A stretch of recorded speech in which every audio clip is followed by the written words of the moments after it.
All right. Yeah, that's pretty much it. Yay. I'm back. Hello. Welcome back. Hello. Back.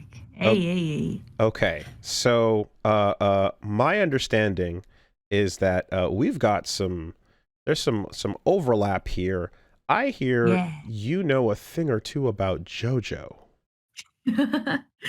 Oh gosh, me a Jojo fan? Maybe. Okay, so most importantly, we've established that we're all going to call it Jojo and not JoJo's. I mean, like those cursed Europeans. I'll take anything at this point, considering it was so obscure a couple of years ago. The fact that people know and love it now is all I need, really. True enough. I mean, definitely, I'm a big fan. I'm gonna be honest. Yeah, they, like, just this week I saw, like, one of the things we were always talking about was, like, okay, Steel Ball Run is confirmed. What are they going to do about the horses? Motorcycle. And yeah, that was the bit. It's like, oh, what if they just get motorcycles instead in 3D, you know? No way. But I saw, like from the news this week, the director basically said, people have been asking us and they've been worried about the horses. Me and Kato-san have been planning this for years. Don't worry, the horses are fine. So they're fine. We won't tell you how they're fine, but they're fine. Don't worry about it. They're gonna animate them somehow, I believe. Yeah, I believe. Well, then I'm putting my faith in them. Give me a single still image. Everything else is animated the same, just like a sliding JPEG on the screen, like Ace Combat 7. Once again, I say you got Jiro Zappelli and just vodka right next to him. Just let it. That works too. That works too. Okay, this slipped past. I got to tell this story before we get too far away. I was streaming Horse Game, and the baby had woken up from his nap, and Paige had left me up on the TV. So I'm standing there going, run faster, horsey. And I'm cheering my horse on. And the baby turns and sees this. Yeah. And starts yelling, run fast at the anime horses. And then when I'm like, oh no, make him stop. Oh God. And he sees me starting to lose my shit. He just starts yelling, too bad, over and over. Whoa. And it's like, oh my God, my child, my wonderful perfect child has been like assaulted by horse gambling anime. Oh, he's ruined. It's too late, Father. I've seen everything. Yeah, no, but actually for real. Yeah, too bad. Oh, that's great. God, that's so cute though. Okay. Callie, who is best JoJo? Oh, come on. Joseph Joestar. Oh, Joseph my God. is my favorite. I know. Oh, you're welcome on this show every day. Wow. I wasn't sure if that would be an acceptable answer, but I love Joseph so much. I got into JoJo at like a time in my life where I was having a tough time getting into this industry and just like settling into what I'm doing now. And watching JoJo just made my day so much brighter, and Joseph was a big part of that because, you know, I mean, I like Jonathan, like he's cool, like I watched part one. He's a good guy. Yeah, he's a good guy. He's a good guy. Yeah. When part two, part two, but season one, I guess, on Netflix started popping off. Like when I was watching it, I was like, now we're getting somewhere. This is what I wanted to see with the show, and I just think he's such a silly guy, and we get so much of him too because we also get him in part 3, for example, and like a tiny bit of part 4. We get so much of him, you know. Yeah, he grows on you, you know. He's such a fun guy. I think that is one of multiple correct answers. There are multiple correct answers. answer. I totally agree. It's absolutely the Joseph show. This household over here on the East Coast happens to be a Josuke household. So that's that's what I'm saying, right? Sure. I'm not gonna Josuke. You can't shake a stick at that, and Joseph neither. That's his mutual respect. We're good over here, respect. Right? Mutual respect. Now, I wish that your guy was a better father to my guy. Right? It would have been. So true. It would have been nice.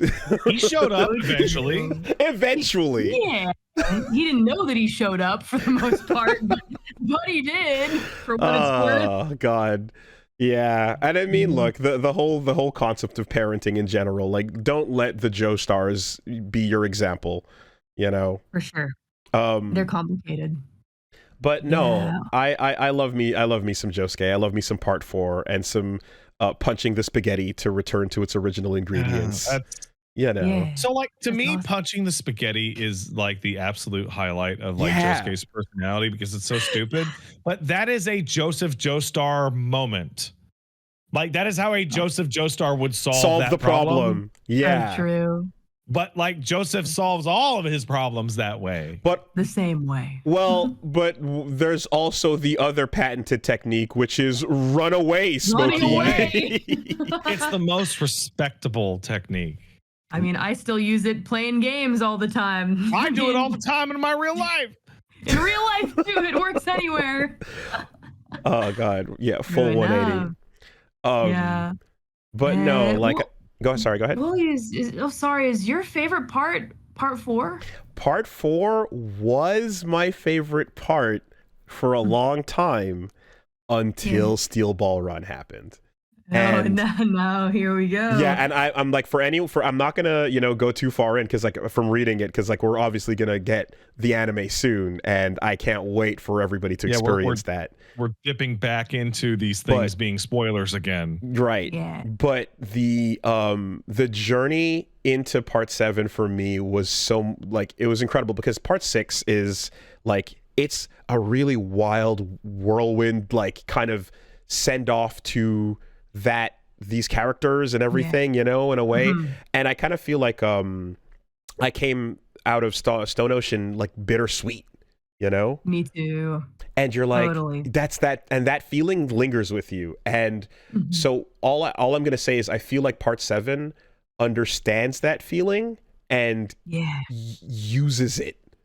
It knows how you're feeling about everything up to this point, and I feel like it makes the best usage of it by like celebrating everything JoJo in some really, really cool ways, Awesome. I gotta finish it. Yeah, I can't elaborate much more than that. That's it. I'm just gonna keep it there. Halfway through, but I'm excited. That's exciting to hear. I'm loving it so far. Who do you got on your villain pick? My favorite villain? Let me think.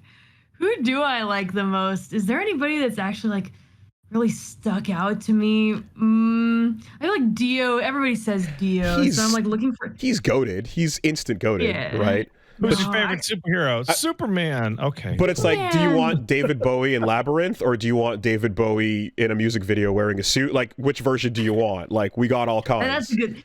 I mean, that's also a good point. Thinking about it though, I think the true answer, I think I've said this to chat in the past before, but my true favorite is actually Yoshikage Kira. Yeah.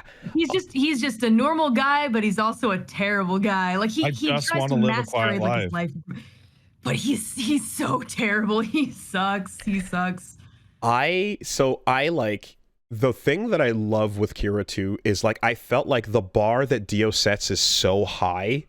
You're like, how are you gonna follow that act? And they managed to do so by being the complete opposite. He's like, I'm not charismatic, I'm weird, I just want to be left alone, don't look at me. And they managed it's like to bring it through. Overstatement to the extreme versus understatement to the other extreme. Right.